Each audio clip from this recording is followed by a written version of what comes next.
and gentlemen, welcome back to Tech Showdown. My name is Kevin. This is my co-host Teddy, and today we have a really interesting video. It's going to be the G1 Gaming GTX980 from Gigabyte going up against the AMD Fury. And this is the Asus model, the Strix Direct CU3. So this will be quite interesting, the Fury against the 980. They're somewhat similar in price, but this I think will be quite a good showdown. A lot of you guys were asking for it, so I think it will be really close, and we'll just have to see which one comes out on top, won't we? So let's first talk about the GPUs in them. Good place to start. So in the Fury, you're getting that new Fiji XT GPU, like the one you'll find in the Fury X and also the Fury Nano. On the other side of things, with the GTX980, this has been around for a while now, so you probably know what GPU it's going with. It's got that Maxwell GPU, the GM204. And as far as what they both have in them, you're getting 2048 CUDA cores on the 980, whereas over on the AMD side of things, it's quite the step up. You're getting 3,584 shader units on this Fury. Now that is a bit more cut down from what you get on the Fury X.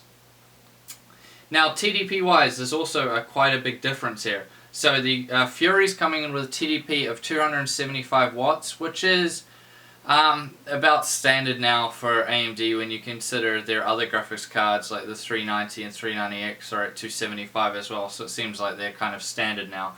It's about 275 TDP.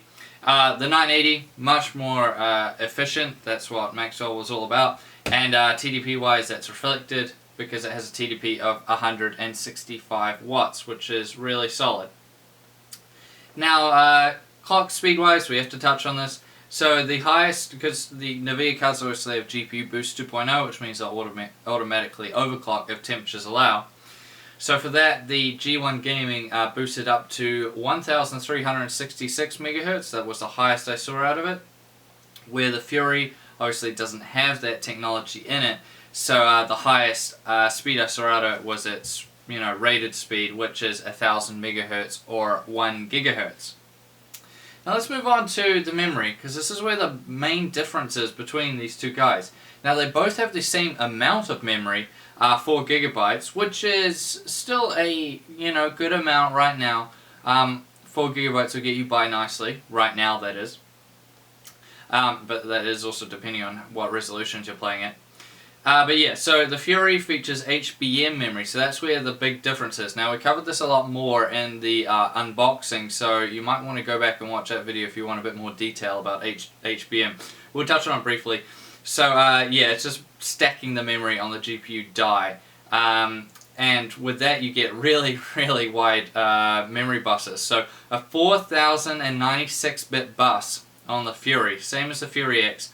And a memory speed of 500 MHz, which might sound a bit slow, but when you consider how close it is to the GPU, it's absolutely crazy memory bandwidth.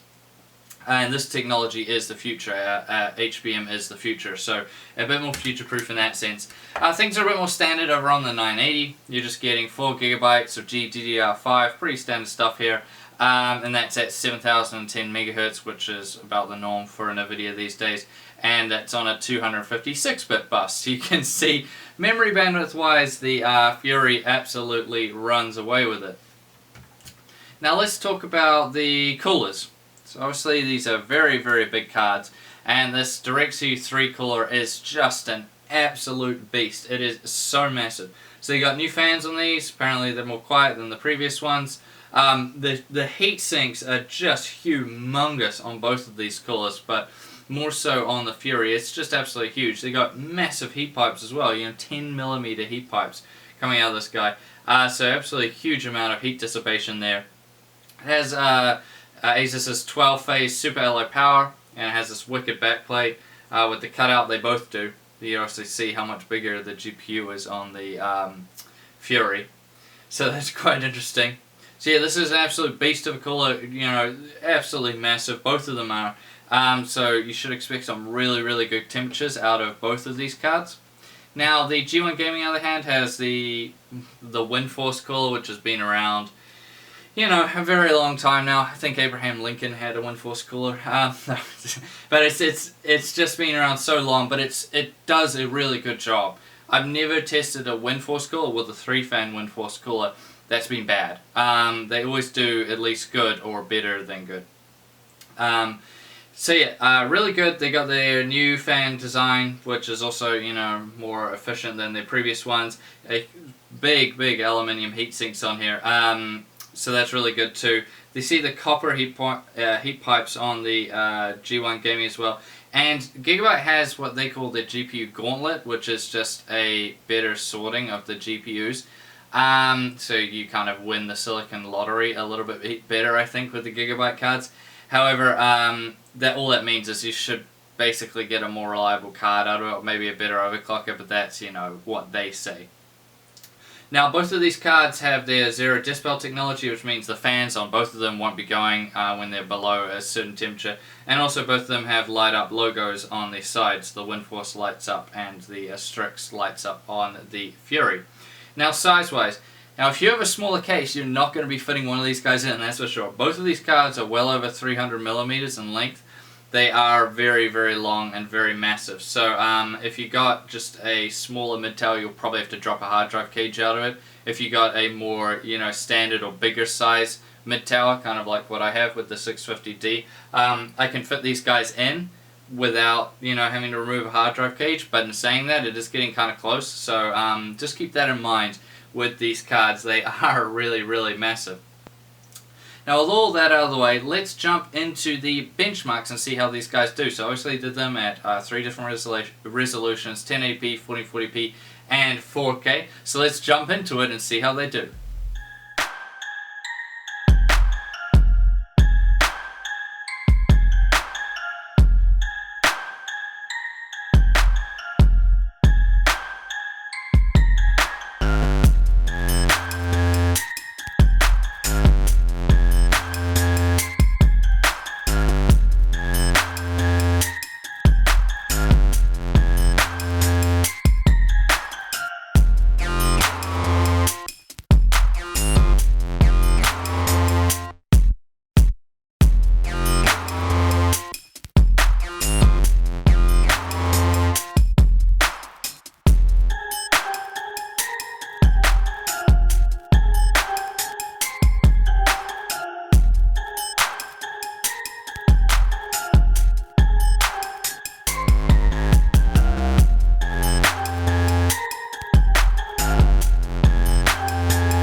We're back. So we can see a pretty clear winner out of the benchmarks.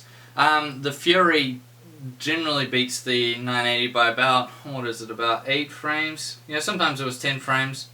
Yes, you could probably count the average would be 8 or 9 frames better for the Fury over the 980, and it tends to do a lot better as you go up through the resolutions, which is usually true for a lot of the high-end AMD cards. They tend to pull away from the NVIDIA ones as you go up through the resolutions. I'm thinking that's probably due to the memory bandwidth, but it could be other factors as well. So yeah, when they're in the benchmarks for the Fury, so it definitely is the more powerful card than the 980 in pretty much nearly all the tests, except the synthetics. The 980 did quite well in them.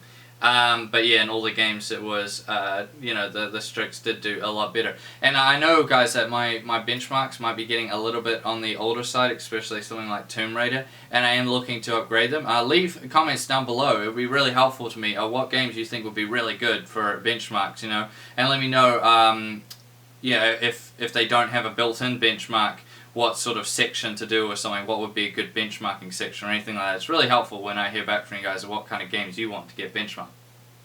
So yeah, as far as performance go, win here for the Fury. However, performance isn't everything. What about temperatures? Now, you're probably not going to be surprised which one won in terms of temperatures, but it was a bit closer than I originally thought. So as far as temperature testing goes, I did this in the Unigine Valley benchmark, so on the Extreme HD preset, and I ran both of these cards in that, and took the highest temperature I saw and also the highest fan speed I saw. So in the Valley benchmark, the G1 Gaming GTX980 went to 64 degrees Celsius, and that was at 44% fan speed. And the Strix Fury went to 71 degrees Celsius and at 45% fan speed. So you see very similar fan speed there. However, the 980 is quite a bit cooler than the Fury. So definitely a win here for the 980. Not too surprising given the TDPs of these guys. But still, the Fury did good for an AMD card. Generally, when you're getting sort of low 70s or into the high 60s on one of these AMD cards, like the 390X or the Fury or anything like that, that's doing quite well for them, considering their TDP. But yeah, it's still a win for the 980. It did have the lower temperatures, and they were pretty much at the same fan speed. Now let's talk about noise.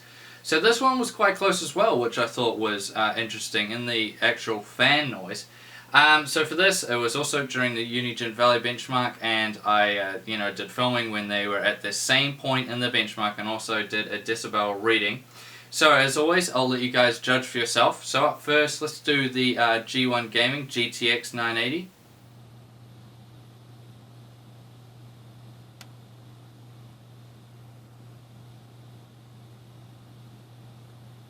And now let's see how the Strix Fury does in the exact same benchmark.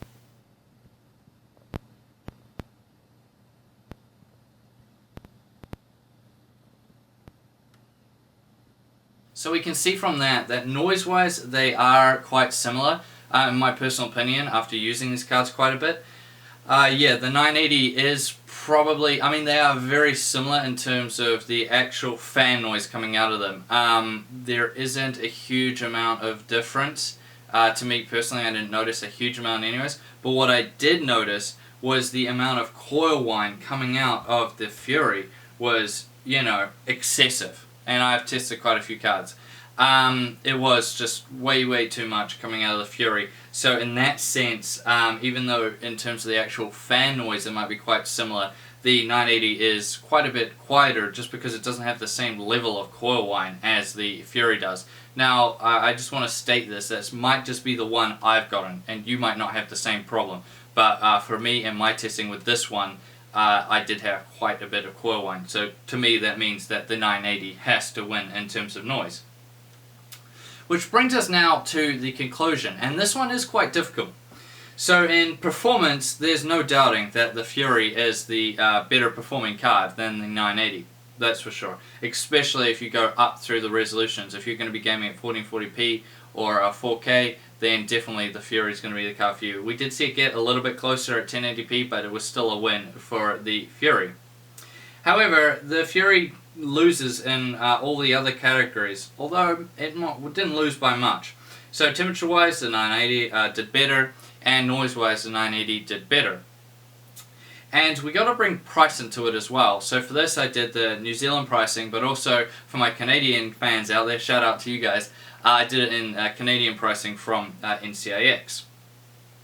So in New Zealand there's about a $200 difference between these two cards. In that the Fury's coming in at usually around $1,200, and the G1 Gaming GTX980 is coming in at about $1,000. In Canada, you're seeing $700 for the G1 Gaming 980 and about $800 for Strix, so a $100 difference. Now, price aside, what would I recommend? So if you don't care about money or it's not a big deal to you, go for the Fury. It may have run a little bit hotter, and there might be the coil whine issue, which might just be mine. But I just have to hand it to it. It is the better card. It has better features, and it's also got HBM, which is, I think, going to be a lot more future-proof, seeing where games are going in the future. However, when we do bring price into it, and this isn't me being a NVIDIA fanboy, by the way, Because I mean, what type of person would, you know, just recommend a product just because, you know, a company told them to do it, or, you know, something along those lines? By the way, you guys, that was a joke, so don't take it too seriously. You know how impartial I am, and I don't care where the, you know, what brand it is or what company makes it. I just care about what's the best, and you guys know that. I've done enough, you know, showdowns where AMD won to let everyone know that I'm not, you know, pro NVIDIA or pro AMD. I just go for whatever's the best. Anyways, back to the topic. Yeah, when you do consider price, it depends on how much you value the extra frames. So if you think that the extra money is worth it, then obviously go for the Fury. However, if you don't think, you know, 8 or 9 frames really justifies an extra, you know, $100 Canadian or $200 New Zealand, then go with the 980. This is still a really solid card, and it still does really, really good in all the benchmarks. But if it was up to me and what I personally think, I would go with the Fury, and that's just my opinion.